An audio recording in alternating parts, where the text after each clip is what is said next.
क्या गवर्नमेंट सच में इस फिल्म को रोकना चाहती है या फिर ये सिर्फ एक सिस्टम है जो धीरे चल रहा है, बिल्कुल वैसे ही जैसे उसे डिजाइन किया गया है? क्योंकि यही एक सवाल है जो इस वक्त हो रही हर चीज के सेंटर में बैठा हुआ है। और जब भी कोई फिल्म बिल्कुल लास्ट मोमेंट पर डिले होती है, लोग नेचुरली इंटेंशन ढूंढने लगते हैं, प्रेशर, पावर, इन्फ्लुएंस। लेकिन कंक्लूजन्स पर जंप करने से पहले हमें थोड़ा रुकना होगा, इमोशन को प्रोसेस से अलग करना होगा, नॉइस को फैक्ट्स से और पॉलिटिक्स को प्रोसीजर से। इसलिए चलिए कामली समझने की कोशिश करते हैं कि असल में हो क्या रहा है।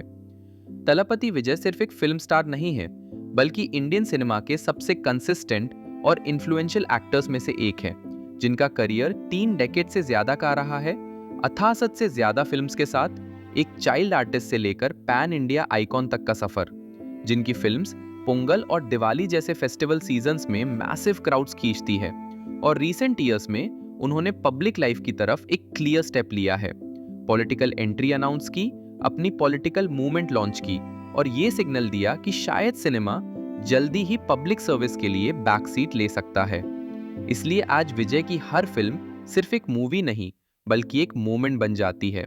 और ये मोमेंट बॉक्स ऑफिस नंबर्स का नहीं है, बल्कि एक सिस्टम, एक सर्टिफिकेट, एक कोर्ट और टाइमिंग के एक साथ कोलाइड होने का है। इसलिए गॉसिप, स्पेकुलेशन और सोशल मीडिया आउटरीच से दूर रहकर सिर्फ फैक्ट्स पर फोकस करना जरूरी है, क्योंकि ये कोई इमेजिनरी कंट्रोवर्सी नहीं, बल्कि रियल टाइम में अनफोल्ड हो रही एक रियल सिचुएशन है। सवाल सिंपल है, क्या फिल्म जाना नायगन को टाइम पर सीबीएफसी सर्टिफिकेट मिलेगा या नहीं? क्योंकि बिना सर्टिफिकेट के फिल्म इंडिया में रिलीज नहीं हो सकती, और बिना इंडियन रिलीज के पैन इंडिया या ग्लोबल रिलीज प्रैक्टिकली इम्पॉसिबल हो जाता है। ये ग्राउंड रियलिटी है। रिपोर्टेड प्रोसेस के मुताबिक प्रोड्यूसर्स ने फिल्म सीबीएफसी को सबमिट की, उसके बाद 5 मेंबर एग्जामिनिंग कमेटी ने फिल्म स्क्रीन की, स्क्रीनिंग के बाद मॉडिफिकेशन सजेस्ट हुए जो मेकर्स ने बिना प्रोटेस्ट एक्सेप्ट किए, जिससे नॉर्मल एक्सपेक्टेशन बनती है कि फिल्म को यूए सर्टिफिकेट मिलेगा और प्रोसेस यहीं खत्म हो जाएगा। लेकिन इस बार दिन बीत गए, फिर हफ्ते बीत गए, रिलीज डेट डेंजरसली क्लोज आती चली गई और सर्टिफिकेट अभी तक नहीं आया। सीबीएफसी के अकॉर्डिंग इनिशियल एग्जामिनेशन के बाद एक फॉर्मल कंप्लेंट रेज हुई जो इंडियन डिफेंस फोर्सेस के इंसिग्निया के उसे से रिलेटेड थी। इशू सेंसिटिव माना गया और मैटर एग्जामिनिंग कमेटी से आगे एस्केलेट करके चेयरपर्सन के लेवल पर ले जाया गया, जहां रिवीजन कमेटी बनाने का डिसीजन हुआ, जो एक कंटिन्यूएशन नहीं बल्कि फ्रेश रिव्यू होता है, नए मेंबर्स, नई स्क्रीनिंग, नया शेड्यूल और नई रिपोर्ट के साथ। और सीबीएफसी रूल्स के हिसाब से ये प्रोसेस लीगली टाइम ले सकता है।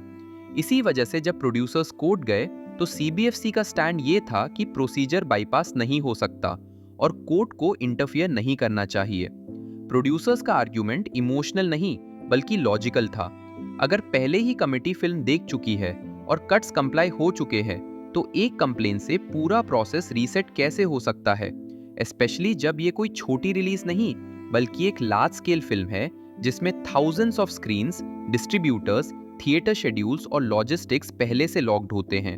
और ये सिर्फ फाइनेंशियल लॉस का नहीं बल्कि ट्रस्ट का इशू बन जाता है, क्योंकि जब एक बिग रिलीज अपनी डेट मिस करती है तो मोमेंटम परमानेंटली लूज होता है, फेस्टिवल विंडोज वैनिश हो जाते हैं, ऑडियंस एक्साइटमेंट ठंडी पड़ जाती है और पायरेसी का रिस्क एक्सपोनेंशियली बढ़ जाता है।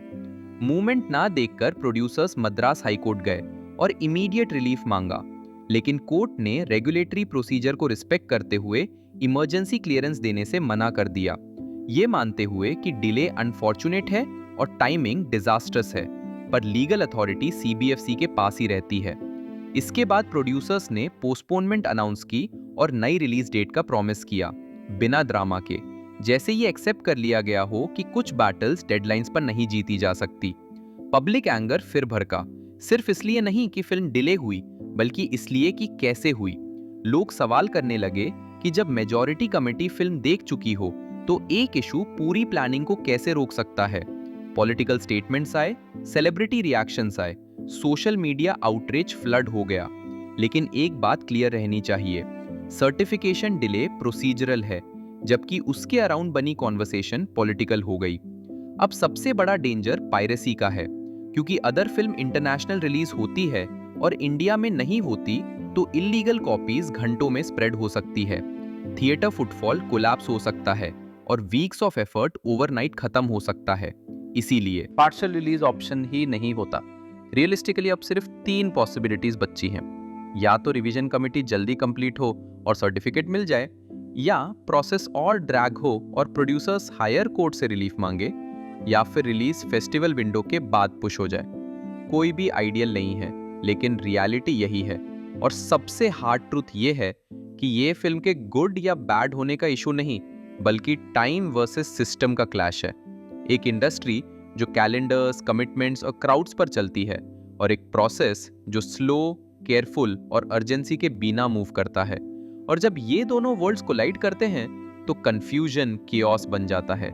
कियोस फ्रस्ट्रेशन को जन्म देता है। और फिलहाल सिर्फ एक चीज सर्टेन है, अनसर्टेनिटी। क्योंकि जब तक सर्टिफिकेट नहीं आता, स्क्रीन डार्क ही रहेगी।